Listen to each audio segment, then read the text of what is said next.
Testing, testing.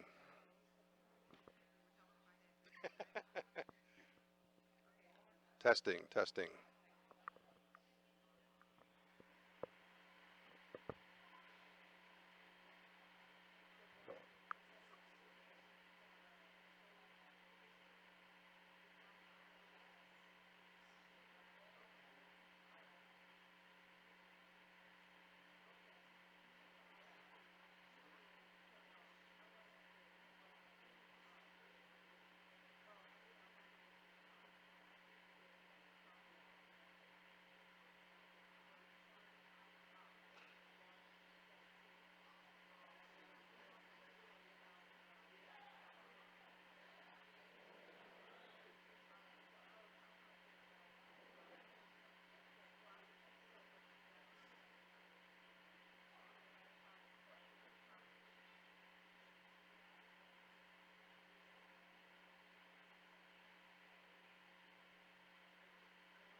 So are we good? All right, we're going to go again. 10 minutes. All right, whatever I was saying before I started. This is where we're going next. Another thing, especially those of y'all in the community, in the message that needs to get sent to people is we tend to think of addicts as this special little thing, and there's something wrong with you and your genes and blah, blah, blah. And that might be the case with some people, but usually addiction's the result of something. It just is. Not always, and it's a complicated thing, but the National Institute of Drug Abuse, okay? This number is so varied just because of the nature of the study they did, but they estimate that 30 to 59% of women in drug treatment have PTSD. Think about that. Now, I know firsthand what it means to have PTSD. You feel like you're going crazy. 24/7, your mind is racing. It's a hopeless, vulnerable feeling. And 30 to 59% of women in drug treatment have it. And what they found was most of the trauma occurred before the age of 18. Think about that. It just drives me crazy when people look down their noses at people in recovery and addiction. And the ignorance that it shows that for most of them it started when they were a kid. What would you do if your grandfather raped you and your dad started giving you drugs? What would you do if every member of your family was a user? What would you do? Would you be healthy? Would you be bouncing off the trampoline going, life is good? No, you wouldn't. Now, would you be a drug addict? Maybe, maybe not. I guarantee you you'd have some cracks. I guarantee you'd have some issues. Now, that's not an excuse. It isn't. But it's reality. And it's the way it is. Rape victims are 3 times more likely to use marijuana. They're 6 times more likely to use cocaine. And they're 10 times more likely to use heroin and meth. Why? Because a lot of times, you know, you look at something like PTSD. What's one of the criteria for being diagnosed with PTSD? It's a term called avoidance. What's avoidance? You want to avoid the thing that triggers your PTSD. Now, what happens when you can't avoid it by leaving the room? Maybe you live with your trigger, i.e. your father. You live in the house you were abused. Well, eventually, what do? You try to numb it. You self-medicate. That's why PTSD has one of the highest comorbidity rates of any mental health condition. Because when you can't avoid your triggers, you find a way to do it. And the harder it becomes to numb yourself, the harder the drug you take to numb yourself. Now again, that's not all addiction, but that's a big part of it. 2/3 of all people, men and women, treated for drug abuse report they were physically, sexually, or emotionally abused during childhood. Now, why should that be sobering for a community that ranks number 1 in the percentage of drug overdose deaths? Because the drug overdoses are a symptom of a bigger problem. And what's the bigger problem? The physical, sexual, emotional abuse that began for at least 2/3 of it. Think about that. It's hard, isn't it? I mean, it is. It's hard. You want it to be like, oh no, she's just weak and she happened that way and we're going to get her some pills and some drugs and she's going to be all better and that's her problem. Oh no, it's not. It's all of our problems that we got to do something about. Again, some of you are aware of these statistics, but in 2016, Fulton County suffered from 11 fatal accidental drug-related overdoses in a community of a little bit less than 15,000 people. Think about it, and instead of being a county that was isolated from everybody, it was a small town outside of Pittsburgh. And in that small town of 14,000, 11 people died in a year. It'd be all over the news. They'd be doing news reports on it. Think about it. The 3 most common drugs of overdose in Fulton County, in the order of overdose: oxycodone, heroin, and fentanyl. In 2016, now think about this. This is every man, woman, and child in the county.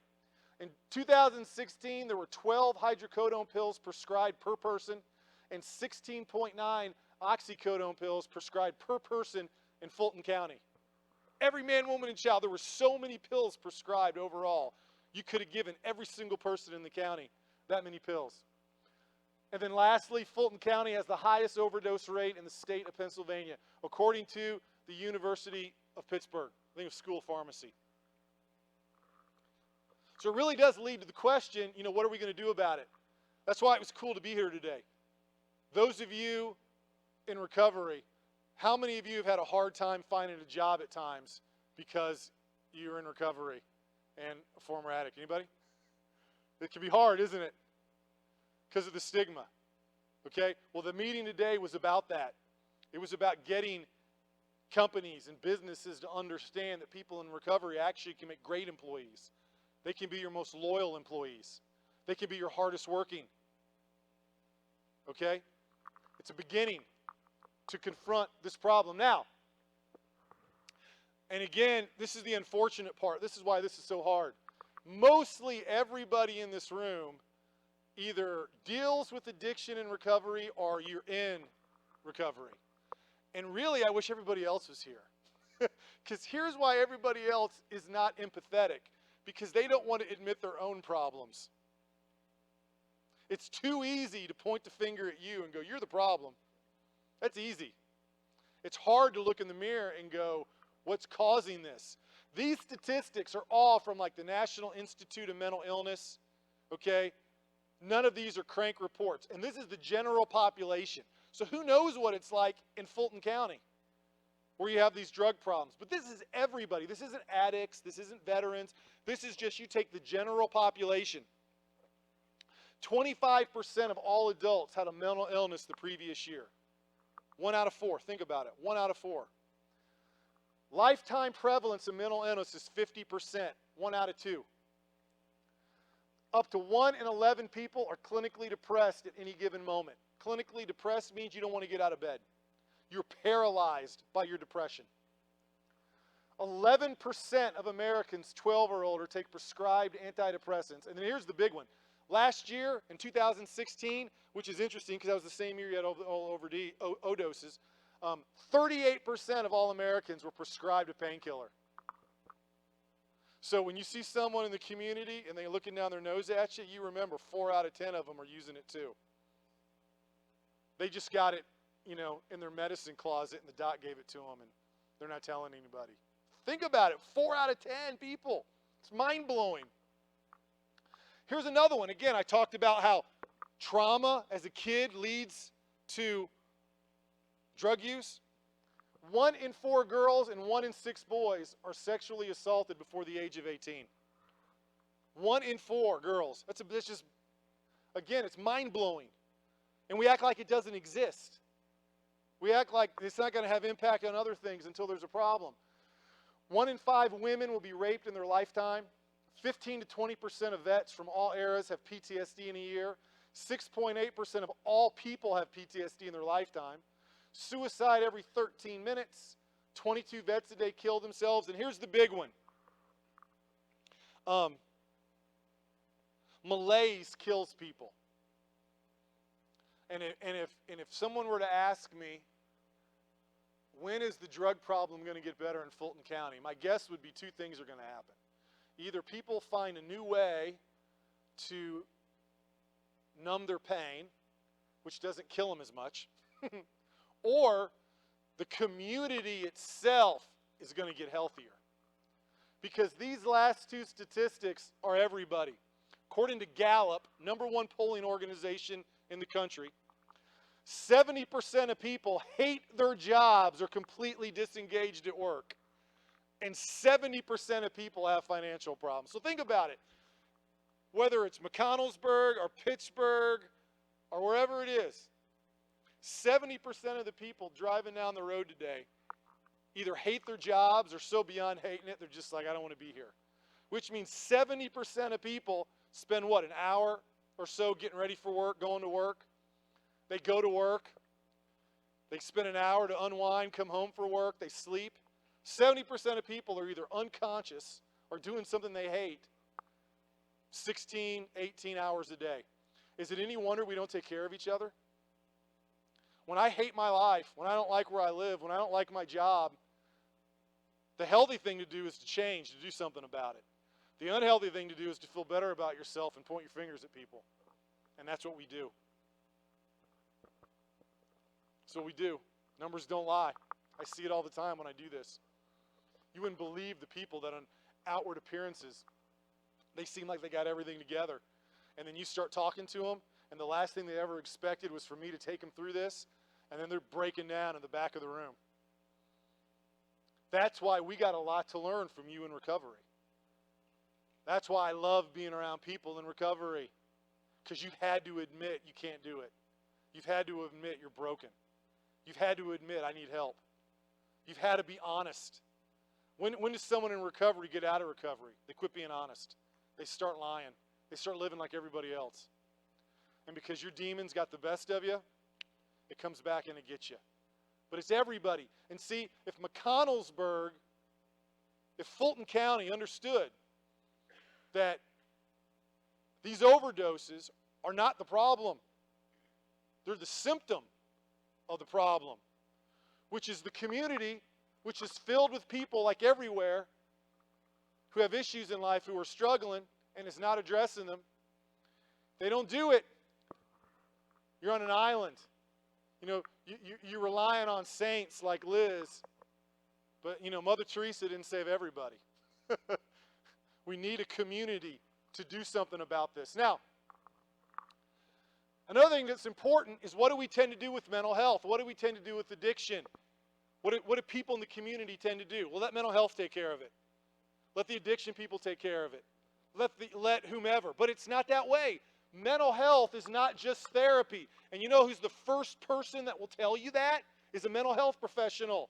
They will tell you they need help. What's surprising to me over the years doing this, I've always waited for that person, the kind of the know-it-all, mental health counselor, and we got all the answers, and what are you talking about? I've yet to meet them. You know who I meet are, for the most part, genuine people that want to help others, and they feel overwhelmed because they know they're battling a problem they can't do by themselves. Cognitive behavioral therapy, the most common mental health therapy. Studies show that therapies like CBT are effective in only 20% of those in therapy. Why? Because it's a tool. It's a tool. It's not a life changer. It's not a plan for living. It's not purpose. It's not meaning. It's a tool to use. Now, it's a good tool. Honestly, if you really, what's cognitive? It's how you think. What's behavior? It's how you behave. What's cognitive processing therapy? It's how you think and how you process things. It's a good tool. It really does help you think more logically. But I'll tell you what, CBT is not going to erase the memory in your head of what somebody did to you. It's not, okay? It's not going to help you necessarily get a job. It's not going to help the employer be more empathetic to you if you've been in jail. It's not going to help you understand why you're mad at God. It's not going to help you, necessarily find somebody and get in a relationship with them and you lost your husband or your wife because of your addiction and now you're alone. You know what I mean? It takes all of that stuff. Here's another thing, too, in our world why I think this has gotten worse, because we're less connected. Atlantic Magazine published a bunch of studies on social networking that all of them universally found social networking makes us lonelier and more mentally and physically ill. You know why? Because it's thin, it's not deep at all. It's the quality of interaction that counts, not the quantity. And what does social media do is not only is the quality of the interaction low, but because, a phone is made to be tactile. It's like smoking. When you quit smoking, it's not just the addiction, it's the feel of it, isn't it? That's why the vapes, people get tired of them, because there's something about having that paper in your mouth. You know what I mean? Well, what's the purpose of a phone? What's the purpose of an app? It's to make you do this.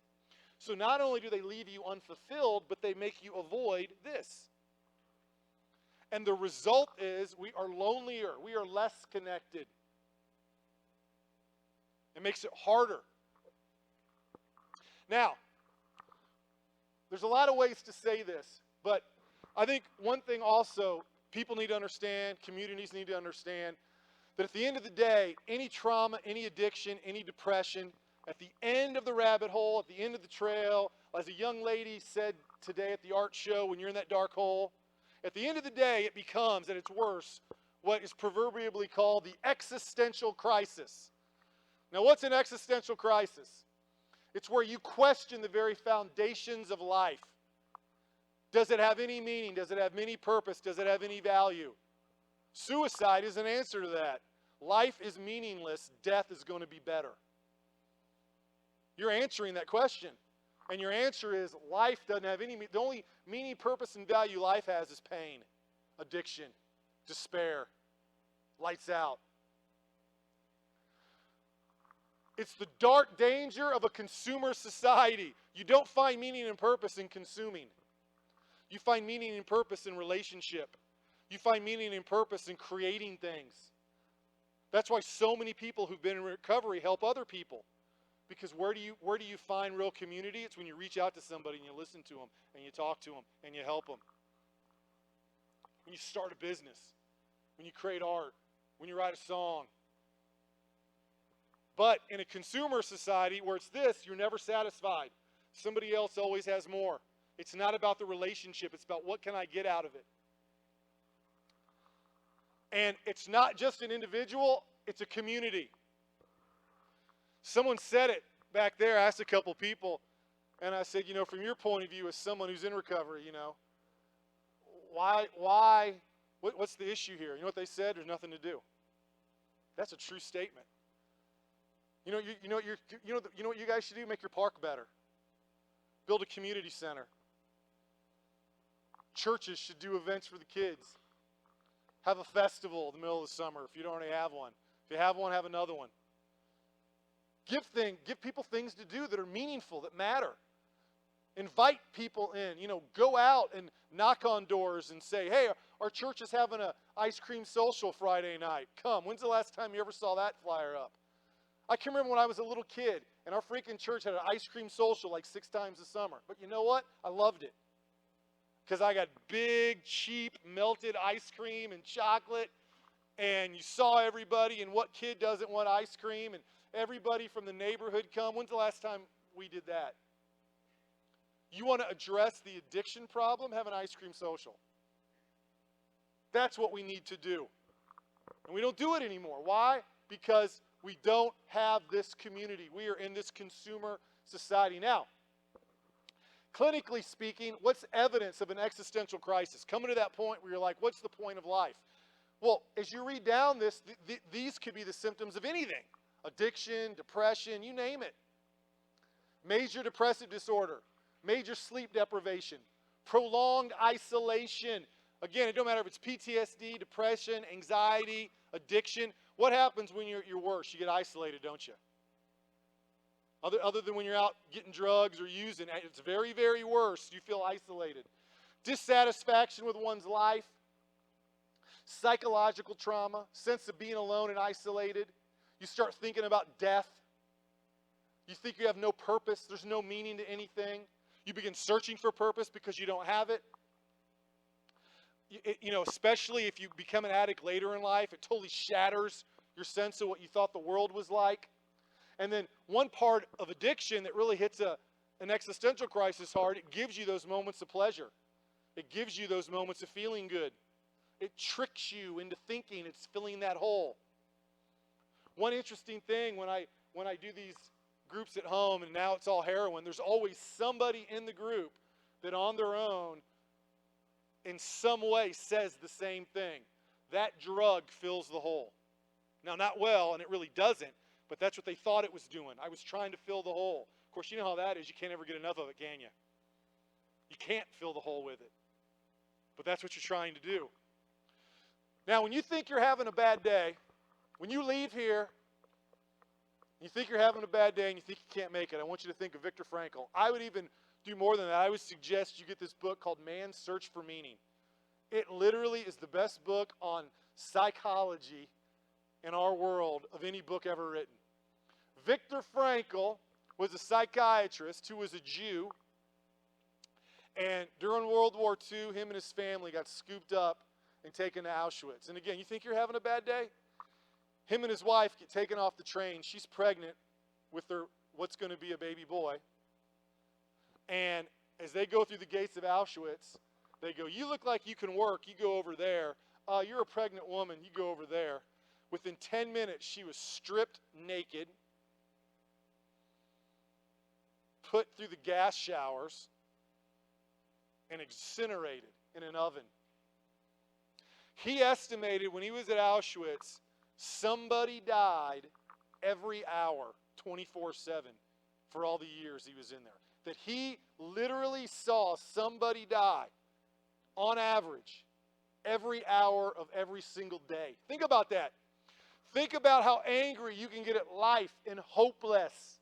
And where's God in all this? And he wrote a whole book. He made a whole career on how do you find meaning even in that.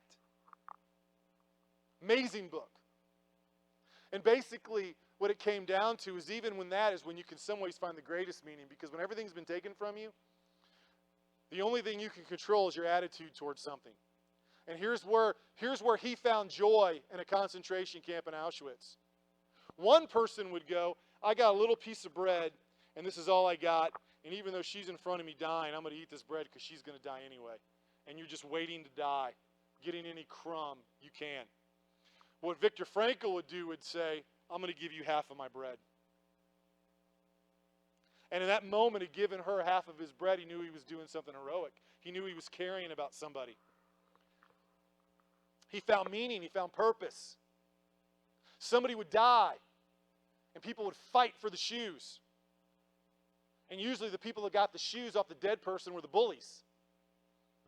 So what he would do is he would pay attention to the people that were dying, as morbid as it is, and he'd stay awake, and then he would get their shoes and he'd give them to somebody that needed it. So even in a concentration camp, when somebody was dying every hour, even a man whose wife and young son and mother and siblings got burned in ovens, he was able to find meaning and purpose in life. And that is the key to overcoming this stuff. Now, he's got some great quotes. You could give a whole talk on this guy, but if there's and remember this who this guy is as I read these to you. If there's a meaning in life at all, then there must be a meaning in suffering. Suffering is an ineradicable part of life, even as fate and death. Without suffering and death, human life cannot be complete. What's that mean? What's my message to you? Don't run from your suffering. Don't try to forget it. Let it motivate you. It's part of life. I mean, the horror is you're all dying. Some of you are going to die having been addicts. Some of you are going to die having been in horrible marriages. Some of you are going to die doing jobs you hated and you never did anything about it. There's a horror in it all. Use it to motivate you. Use it to reach out to somebody. Wake up tomorrow and your friend who's relapsing, go see him. Go, I believe in you. I know how hard it is. That trip you've always wanted to go on. Save up every penny you can save. Don't spend anything extravagant and go on the trip, man. Do it. Let that pain and suffering that's real motivate you. Don't run from it. Don't try to hide it. Don't try to wish it didn't happen. It did. It's part of life. Everything can be taken from a man, but one thing, the last of human freedoms, to choose one's attitude in any given set of circumstances, to choose one's own way. That's my poem. I had a choice. I could either look back and I could go, I have all these reasons. I'm in pain all the time. I'm alone. I'm getting kicked out, blah, blah, blah, blah, blah.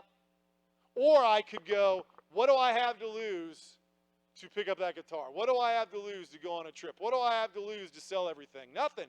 But do you see what that was? It was nothing but a change of attitude. You know, some of you might know some of the people that OD'd. Okay? When I deal with veterans, I know a lot of veterans that have friends who died. And a lot of times we'll use the guilt to give us a reason to not live and make bad decisions. And what I'll always say to them is I'll say, what if the roles were reversed and you were your dead friend and you were dead and your friend was alive? Would you be 6 feet under wishing misery on them? Or would you be going, man, you're alive. We were brothers. We were sisters. Man, kick butt.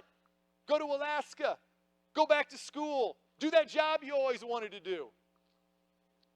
Or would you be going, oh, I hope you're miserable. I hope you're wallowing in your misery that I'm dead. I've never had anybody tell me they would be wishing bad things on their friend. Every person says, I'd be telling my friend, live. Do those things. Do those things we talked about doing. Go to those places we dreamed about going to. Make those changes I know I needed to make. When we are no longer able to change a situation, we are challenged to change ourselves. That is why those in recovery are heroes. Because you came to a point in your life where some of you had probably lost everything. And literally, the only thing you could control was this, yourself.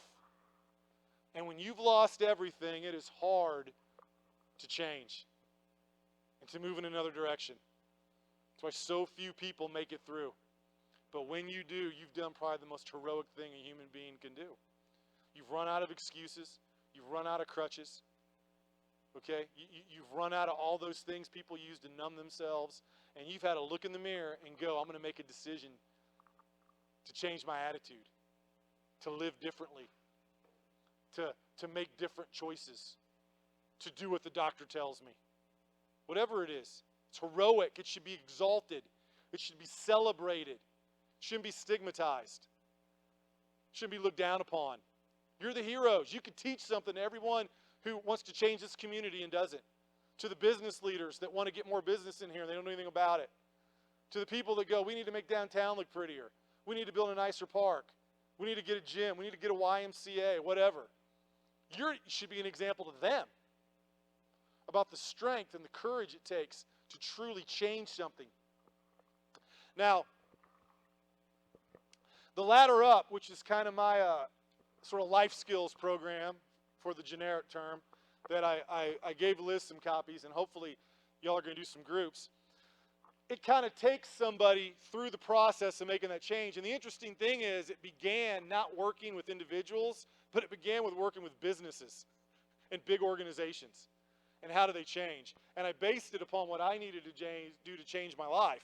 And then this was before I was doing this kind of speaking. And then, of course, I realized once they got more popular, well, heck, I really need to be doing this for people, not just companies. So the ladder up comes from this. Now, I don't know if I have any with me, but if you look through here, this is why I talk about labels a lot. I hate labels. I wish we'd even lose labels like addict and recovery and PTSD. Personally, I just wish they didn't exist. I just wish it was life. You're dealing with life. You got some life drug issues, come over here. You got some life hate my job issues, come over here. You got some life, I'm horrible to my kids, you come over here. You got some life, I hate my job, you come over here. You got some life, I don't like where I live, come over. That's how I wish we did it. I probably will never succeed. That's okay. As my mom put it, who's a retired counselor, if it's not in the DSM, I'm not getting paid. So we are forever doomed to have labels on everything we can put a label on. But that's for another discussion. But what you will notice, and Liz is laughing because she knows I'm right, if you look through this, nowhere in here does it say depression or PTSD or addiction. Nowhere. It's life. So I want you to think about that for a minute. I'm going to explain this diagram. This could be anybody in the room, okay? This could be anybody in the community. All of us are on this ladder up. Down here is where you don't want to be. That is a black box where you are consumed with fear, pain, regret, addiction. Those of you who are in recovery, think of your worst moment where literally you'd kill your mother to get drugs. You know what I mean? You're almost living like an animal. I think of people I deal with PTSD, and their parents are like they won't come out of their room. Why? Because they are so fearful of triggers. They're like this in a corner. They're like a cornered animal. Well, when you get all the way over here in this box, it's hard to get out of it alive. And it's almost impossible to do by yourself. You need help. Now, up here at the top of the ladder, where we all want to be, think of somebody you know. You could go like biblical on them. You could go Job. Put them in the middle of the desert with nothing and then kill their family. And they wouldn't like it and they wouldn't be happy about it, but they'd still have some peace about them. And I bet every one of you knows somebody like that. I guarantee you this is what their life looks like. The foundation of their life is a purpose, and it's clear and it's actionable, meaning you get up every day and go, this is my purpose. So when I tell you my purpose is doing this in my family and my faith, you believe me. You might not like me, you might not agree with me, but you know that's who I am. The day I get up and that's not what drives me, I would hope I find something else. As bad as that sounds, because you got to have that purpose and keep going. Okay? Again, that's why recovery can be so powerful, because it orders your life. What's the danger of recovery? You get burnt out, and then you don't replace it with a job that you love, a relationship, a place you like to live. You see what I mean? Because you will get burnt out. You guys know the type. You know, the burnout AA monster, been doing it for years. You know who I'm talking about. You got to replace it. You know, it gives you structure. It gives you what you need to overcome. But eventually, purpose changes in life. You know, my purpose was a guitar, and then it was a motorcycle, and then it was my faith, and then it was my family. You know, my family will probably remain. My faith will probably remain. But my purpose in other ways might change as I grow and I get older. This person has a clear purpose, and it's actionable. What do I do when I wake up? Being a good person is not a purpose. That's what somebody says who doesn't have one. Because no one wakes up and goes, I'm a good person. What's a good person going to do today? Nobody. Now, the rooms of the house are what you do from the time you wake up to the time you go to bed. The person all the way up here, there are no rooms missing, and there are no rooms that don't belong. Most of us in life have stuff in our house that shouldn't be there. And most of us in life are missing something in our house. And a lot of it happens when nobody's looking. You know, or like my pet peeves, you see a family and they're in Starbucks, and every one of them's looking at the phone, and every time they come to the counter, they're, oh, what? Oh, what'd you say? What's my order? Okay, let me think. And you look over their shoulder, and you see what they're looking on their phone, and it's all stupid. Hey, where are you at? Oh, I'm at Starbucks. Okay, what are you getting? I don't know. What are you doing later? Oh, I'm going to go to Kmart. Okay, cool, yeah. And no one's talking to each other. It's just mindless stupidity. Literally, okay? And then they go, well, I don't have time to talk to my kids. I don't have time to talk to my husband. I don't have enough time to exercise. Well, get your head out of your phone. You'll probably find 3 hours in your day. And then the roof of the house is the humility to look in the mirror and go, I need to make a change. You know, I see it with kids and parents. I don't believe in a generation gap. I really don't. I get along great with my kids, my 18-year-old. You know what I see the problem is? There's a truth gap. If you lie to your kids, if you tell your kids to live one way and then you don't, they're not going to believe you. And a child's desire to trust somebody is so great. If they don't trust and believe their parents, they won't listen to a thing they say.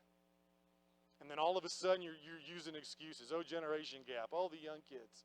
You know the best thing you can say to your kids as a parent? I was wrong. I'm sorry. Remember that, you parents with young kids. Because I've seen it. My teenagers will sit down, they'll talk to me all the time. And I swear to you, it's because my wife and I told ourselves we were never going to lie to our kids. You know, we weren't going to tell them, you know, live your life, do this and that. And then here we are over here being miserable, not living our life. I mean, think about that. You're telling your kids how to live, and all they hear you do is complain about your relationship and argue with your husband and complain about work. And then they're going, well, what are you going to tell me about life? You don't even like your life. Think about it. That's hardcore right there. That's why kids quit listening. But you got to have the humility to do something about it. And then all of us are somewhere on the middle on this ladder. You know, and again, you know, where's my struggle on the ladder? It's with my kids. Because I'm gone all the time. I love my kids. I got 9 of them. And when I come home, all my kids are going to be going, where was Dad? Dad, tell me a story. Dad, wrestle with me. Dad, shoot baskets with me. And the truth of the matter is, while I was gone, there were plenty of moments I didn't even think about them. I was busy. I wanted to get back and rest. And sometimes when I go home, because sometimes it's good to suck it up, and my wife is like, hold the baby, and I hold the baby, and Isaac wants to shoot baskets, and I shoot baskets, and the girls want to just sit there and talk, and I sit there and talk, and the little boys want to jump all over me and punch me in the face, and I let them punch me in the face. But sometimes I come home and I don't, and Isaac goes, Dad, I want to shoot baskets. I'm like, well, you got to wait. I'm too tired. And then 3 days go by and we don't. And the girls want to talk. I'm like, well, I can't listen. Just let me chill out. And the boys jump on me. Get off me. I told you not to do it. My wife goes, hold the baby. And I go, what do you mean hold the baby? Who held the baby when I was gone? Seriously. And I'm not a good dad. And the only thing that gives me hope is I can look in the mirror and go, I'm not a good dad sometimes. Your community needs to do that. Your community needs to look at itself and go, where are we pushing the baby away? As somebody in recovery, you need to be doing that all the time. You need to be looking at your life. What are the things I'm doing that can lead to relapse? Who do I talk to about it? Who do I get help with about it? Okay? When I am dealing with people, I'll have them fill out their house. What's your life look like now? And then I'll discuss, where do you want to go? What do you want it to look like? And we'll identify the rooms that need changes. And then that's where we have our accountability. And I'll give you an example. This young Marine I was working with who'd been blown up. He'd been blown up. He was jacked up on all kinds of pills. If you saw him, he had physical cuts all over his body, had both of his eardrums blown out. Got his eardrums blown out when his best friend got blown up right in front of him. Turned to pink mist, literally pink mist hanging in the air. And when I met him and he trusted me, here's what his life looked like. His only real purpose was med board. Get discharged.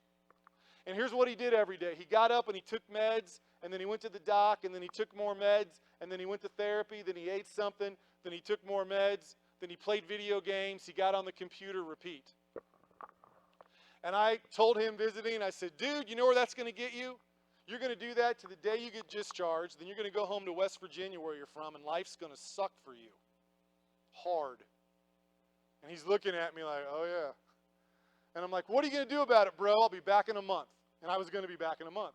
So I come back a month later, and he's got the workbook open that he'd went through while I was gone. And in the back, there's another diagram, and he's got 2 houses filled out.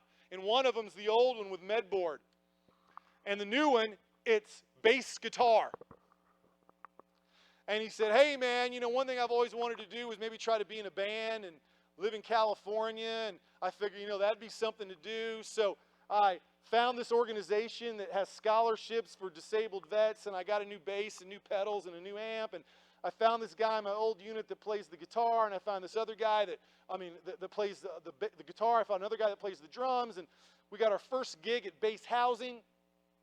And I found a guy out in California that is a vet, and he'll let me teach bass lessons part-time. And I did a budget between my bass lessons and my disability. I can pay the bills. And oh, by the way, doc's good, meds are good, med board's on its way. Now, this is a dumb question.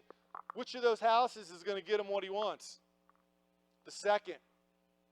What's the only difference between the two? Purpose and his choices. What's driving you? And you know what he did when he got out? A guy who could have been another vet statistic, another vet selling his oxy pills, another vet killing himself. He went to California, where he lived on the beach for about 3 months, playing in a band, teaching lessons, and then you know what he discovered? I don't really like California. I don't really like the sand. I actually kind of miss West Virginia, though I don't want to live there, but maybe I can live close to there. But he's living. You see what I'm saying? He's learning how to make decisions, how to believe in himself, how to live with purpose, how to find meaning again. And so he moved back to D.C., where he got an internship, lived on the west side of town where you can get to West Virginia pretty quick, and he's okay. See, that's life. That's recovery. It's building your life. It's baby steps. First, you got to just get clean. First, you got to get your life ordered. First, you got to get help from people, but you got to keep growing. You got to keep building your life. You got to keep waking up every day and going, what do I want to do? And how do I want to give back to people? And what do I want to make my community? And if this community is not going to change, well, damn it, I'm going to help it change. I'm going to be the one. I'm going to be like Liz. I'm going to be that light standing up going, here's how we've got to change. Whatever it is. And the path we all take is like this. Here's a goal. It's a journey we all take. It could be addiction. It could be Project Safe. We want to do more to help people build their lives who are in recovery and make them part of a community. So we start Project Safe. We put together the capital, the thing that we think it's going to take to reach that goal. It's whatever's going to cost us something. Time, money, effort, you name it. And then we head up towards our goal. And what always happens, because we're human beings and we overestimate it, we got big egos, it's harder than we thought it was going to be to get people to come. Harder than we thought it was going to be to get businesses to hire people. Harder than we thought it was going to be to raise money. And you got a choice to make. Do you expend more effort or not? If you're in recovery and you don't expend more effort, what happens? Start using, right? You see it with your friends, don't you? Hard. It's hard. But let's say you do it, brute force. I'm going to do it. It's been 3 years and I'm going to keep going. It's been 9 years and I'm going to keep going. We've been working on Project Safe for forever. When's this ever going to get going? And what can happen in life is you start treading water, where some days you think you're doing it and some days you're not. Some days you think you're doing it and some days you're not. And what can happen to people, and it happens to those 70% of people that don't like what they do, you can just reach a point in your life where you don't care anymore. You're wore out. That's why we don't help each other more. And you got a decision to make. Do you just want to live the rest of your life that way and kind of head off into the unknown? Or do you want to do something about it and reach what I call cruising altitude? You know, if a jet is at 30,000 feet and something bad happens, it looks for a place to land. If a jet loses an engine taking off, you're dead. If a jet loses an engine landing, you're dead. How do you get to cruising altitude in life? It goes back to the house. Again, forget about mental health, forget about addiction. If you told me, Silouan, whatever you're talking about, whatever cruising altitude is, I'm not there. And if you were totally honest with me, I could find out why in about 90 seconds. Because I would go, what's your purpose? And if I got a blank stare, or I got, well, it used to be this, well, that's where you start because life wins. And the more you see mortality, the older you get out of shape, lose opportunities. Not having purpose is going to kill you. But let's say you had one. My purpose is this. Then I would go, I want to know what you do from the time you wake up to the time you go to bed. Don't lie. What do you do when no one's looking? And I guarantee you we're going to find out why you're not at cruising altitude. And then as someone who supports you and your friend, that's what we focus on. And it can change. That's what this community needs to do. What I would hope would be one thing from this is that some of the business people today, some of the people in Project Safe that are already doing it, we get together, because you got to remember, you got your point of view, but what about the point of view of the mom that wants something for her kid to do, wants a bigger park to go to, wants a safe place, wants daycare, wants a YMCA, whatever it may be. All those things are just as important as the things we think are important. And if we don't listen to each other, if we don't talk to each other, if we don't plan for these things, things fall through the crack. And it's even more important in your community because you don't have the resources other communities have. You got to be more careful. You got to be willing to have painful talks. Have them again. Don't run from them. You need to have them again. You need to find out, how are you going to build your house? And how is Fulton County going to build its house? So here is my challenge, and then I'll end, and then if you got any questions, let me know. But it's this. I hope that today is a beginning of something. I hope a year from now, we're not first. I hope 5 years from now, you're a model for helping people in recovery get jobs. You're a model for helping people in recovery get daycare. You're a model for how a small community can take care of each other. Make today that beginning. Look in the mirror at your own shortcomings. Go from I'm someone in recovery to I'm someone who wants to get back to my community. What can you do to help them? What can you do to reach out to people? What can you do with your organization? What can you do with your church? Put your church on the coals. What are we doing, Pastor? What are we doing? What are we going to do about this problem? We can't just pray for people because that hasn't helped. That's hard to say, isn't it? Coming from a preacher's kid who's a Christian.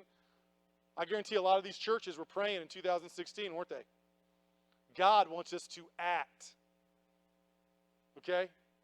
He wants us to act. He wants his people to act. God's on that hill crying for us, and the thing he's crying for more than anything is we're not doing enough. I guarantee it. You're going to suffer. That's no surprise. We got to do something. So go to all those people in the community. What are we going to do about it? Because if we work together, again, this can be the beginning of a successful, awesome thing. That instead of pointing fingers, we're celebrating what we all did together. So, that's my talk. Any questions? It was a long talk. I covered a lot. Anybody got any questions about anything? At all? Anything? Come on, there's got to be one. Liz, give me a question.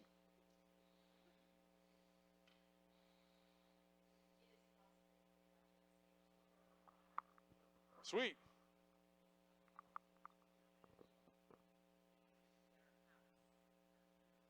Yeah. You could do it on yourself. I mean, you could kind of do the whole analysis on yourself. Any other questions? Don't feel bad. I don't usually get a lot of questions because I say a lot. Yeah, go ahead. Yeah.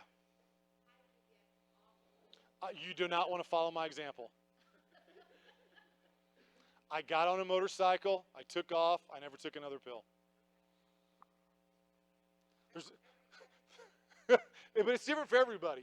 That's why, when, whether it's mental health or whatever, I try not to be a person that goes, this is the answer, because it's different for everybody. And my pet peeve, and you see it a ton in veteran work, is everybody's got the miracle drug or the hyperbaric chamber or horses or dogs. Now, all that's good. All that helps somebody, but none of it is the answer for everybody. Does that make sense?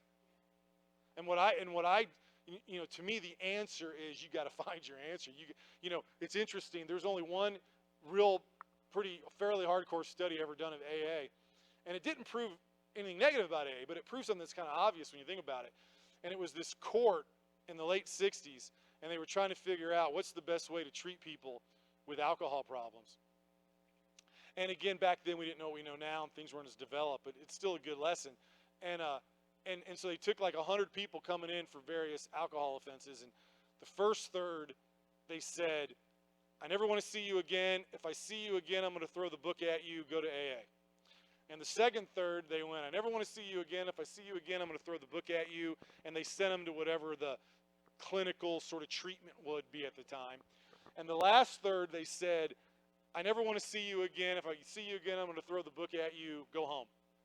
And they followed them for a year. And after the year, they all were within about 1 percentage point difference of who stayed clean. And the conclusion was not one's better than another. The conclusion is ultimately it's a mystery what's going to be the thing that works for somebody. And that's why you can't give up. You can't just say recovery doesn't work. You can't say AA doesn't work. You can't say counseling doesn't work. We're all different. You got to find your thing. So that's a good question. Any other questions? And that's also why I like saying it, because probably the worst way is to tell someone just cold turkey and quit using. So I don't really bring it up. But since you asked, I'll tell you. But, of course, being on a motorcycle for 2 years is, yeah, and that's kind of what I did, yeah. Plus when you're, driving in the middle of nowhere in Texas on a motorcycle and you pull over when you feel like it, that's a good place to be. That's kind of like getting high in a good way. I probably shouldn't say that, should I? But anyway, that's good. Anything else? Anybody? Yeah.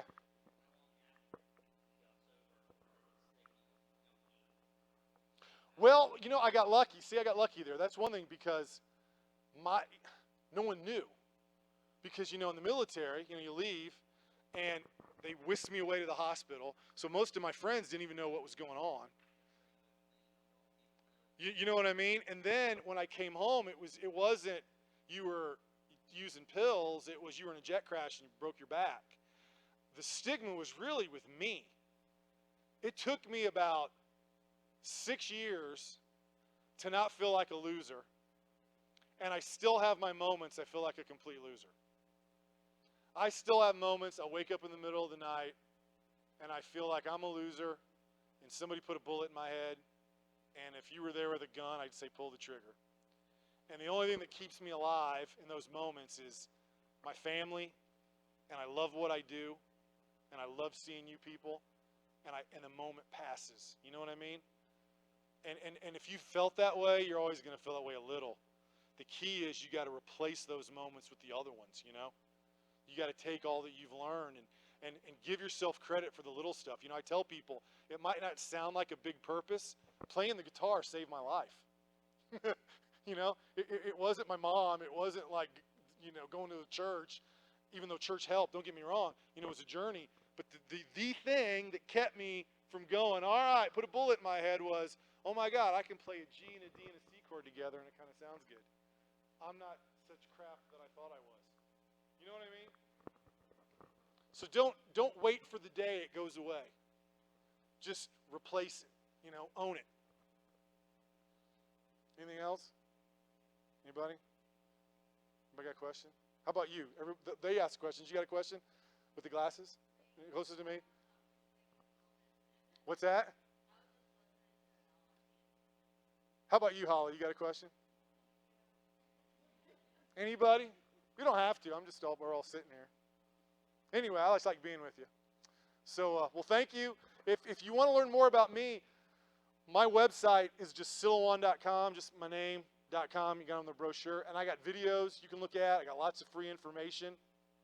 I'm really good about returning emails. I'm horrible about returning calls because I travel so much and, and then I'm on a plane. So if you email me, I will return it, and I'm happy to have a conversation and share anything with you. And again, I look forward, I really do, to what comes out of this in the next year, in the next 6 months, in the next month. And God bless every one of you. And thank you. And that's all I got. Thanks.